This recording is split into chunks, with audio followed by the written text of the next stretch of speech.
Di sebuah desa terpencil yang dikelilingi oleh hutan lebat, hidup seorang pemuda bernama Arka. Desa ini terletak jauh dari keramaian kota. Hanya bisa dijangkau melalui jalan setapak yang sempit dan berkelok.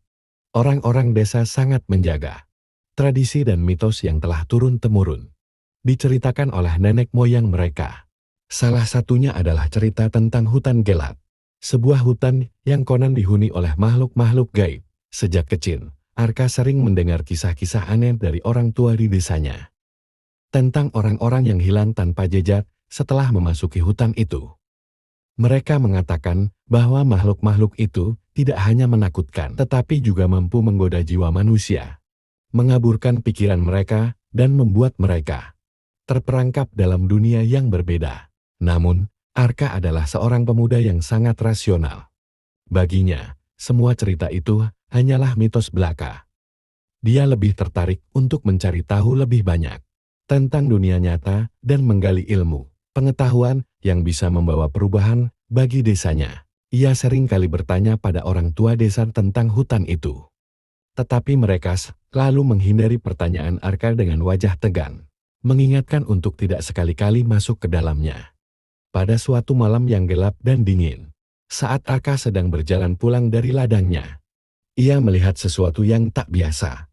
Sebuah cahaya biru berkilauan melayang di atas permukaan tanah. Seakan-akan menuntunnya, rasa penasaran yang terpendam selama ini mengalahkan rasa takut yang mulai merayapi tubuhnya. Apakah ini hanya sebuah ilusi? Pikirnya, tetapi semakin ia mendekat, semakin terang cahaya itu bersinar. Akhirnya, Arka tidak bisa menahan diri. Ia memutuskan untuk mengikuti cahaya tersebut. Hatinya berdebar-debar, namun tubuhnya bergerak tanpa bisa dicegah. Cahaya itu membawa Arka semakin dalam ke dalam hutan. Jauh dari jalan yang biasanya ia kenal. Suasana di sekitar semakin mencekam dan udara terasa dingin menusuk kulit. Semakin dalam ia berjalan, semakin terasa ada sesuatu yang tidak beres. Semua suara hutan tiba-tiba menghilang. Hanya ada langkah-langkahnya sendiri yang terdengar menggema. Setelah beberapa saat berjalan, Arka akhirnya sampai di sebuah clearing yang luas. Di tengah clearing itu, berdiri sebuah pohon besar yang sangat tua. Dengan akar-akar yang menjalar ke tanah seperti tangan raksasa yang merayap. Namun yang paling mencolok adalah cahaya biru yang terus bersinar di sekitar pohon itu. Seolah-olah berasal dari dalam bumi. Arka merasa ada sesuatu yang memanggilnya, sebuah kekuatan yang tak bisa ia jelaskan.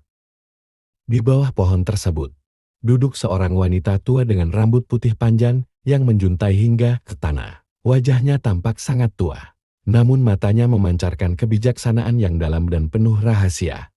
Meski demikian, ada sesuatu yang mengerikan tentang keberadaan wanita tersebut. Sesuatu yang membuat Arka merasa seperti dilihat langsung oleh makhluk yang jauh lebih tua dari segala yang ada di dunia ini. Wanita itu membuka matanya dan menatap Arka dengan penuh perhatian. Lalu berkata dengan suara yang serak namun tegas, "Kau datang. Akhirnya, kau datang." Arka merinding, "Siapa? Siapa Anda? Apa yang terjadi di sini?" Wanita itu tersenyum samar, dan suara lembutnya terdengar seperti bisikan angin malam. "Aku adalah penjaga batas antara dunia ini dan dunia yang lain. Dan kau, Arka, adalah pilihan yang telah lama aku tunggu. Hutan ini menyimpan rahasia besar, rahasia yang bisa merubah takdirmu atau menghancurkannya." Arka merasa tubuhnya mulai lemas. Ia ingin melarikan diri, namun ada sesuatu yang menahannya. Wanita itu mengangkat tangannya, dan sebuah batu permata yang bersinar terang muncul di telapak tangannya. Batu itu berkilau dengan cahaya biru yang membuat mata Arka terpesona. "Batu ini," kata wanita itu, "adalah batu waktu, batu yang bisa mengubah takdir, mengubah masa lalu, dan menciptakan masa depan yang baru. Tapi hati-hatilah, karena setiap perubahan yang kau buat akan menuntut harga yang sangat mahal." Arka hanya bisa menatap batu itu dengan rasa bingung dan takut yang semakin dalam. "Apa maksud Anda? Mengubah masa lalu? Bagaimana itu bisa terjadi?" Wanita itu tertawa pelan. Namun tawanya terdengar seperti gema yang datang dari kedalaman bumi. "Semua orang punya penyesalan, Arkan. semua orang ingin kembali ke masa lalu dan mengubah sesuatu keputusan yang salah, kata-kata yang terlontar, atau bahkan peristiwa yang tak terhindarkan. Batu ini bisa memberi kesempatan itu. Tapi ingat, perubahan itu tidak tanpa konsekuensi. Hanya mereka yang cukup kuat yang bisa menghadapinya. Tanpa menunggu jawaban Arka, wanita itu menurunkan batu tersebut ke tanah. Batu itu menyala semakin terang dan dalam sekejap sebuah kekuatan tak terlihat menarik Arka ke dalamnya. Arka merasa tubuhnya terombang-ambing, seolah-olah ia sedang terperangkap dalam pusaran waktu. Suasana sekitar berubah menjadi gelap gulita, dan suara-suara yang sebelumnya sunyi, kini terdengar seperti teriakan yang datang dari kejauhan. Kemudian, ia terjatuh ke tanah. Saat membuka mata, ia merasa ada yang tidak beres. Hutan itu terlihat familiar, namun ada sesuatu yang berbeda. Arka merasa seperti berada di tempat yang sama, namun dalam waktu yang berbeda. Daun-daun pohon yang tadinya hijau kini terlihat kering dan hangus. Pohon-pohon yang tinggi dan rindang kini layu dan patah. Langit yang tadinya cerah, kini dipenuhi awan gelap yang bergerak cepat. Tiba-tiba, di depan Arka, muncul bayangan gelap yang melayang.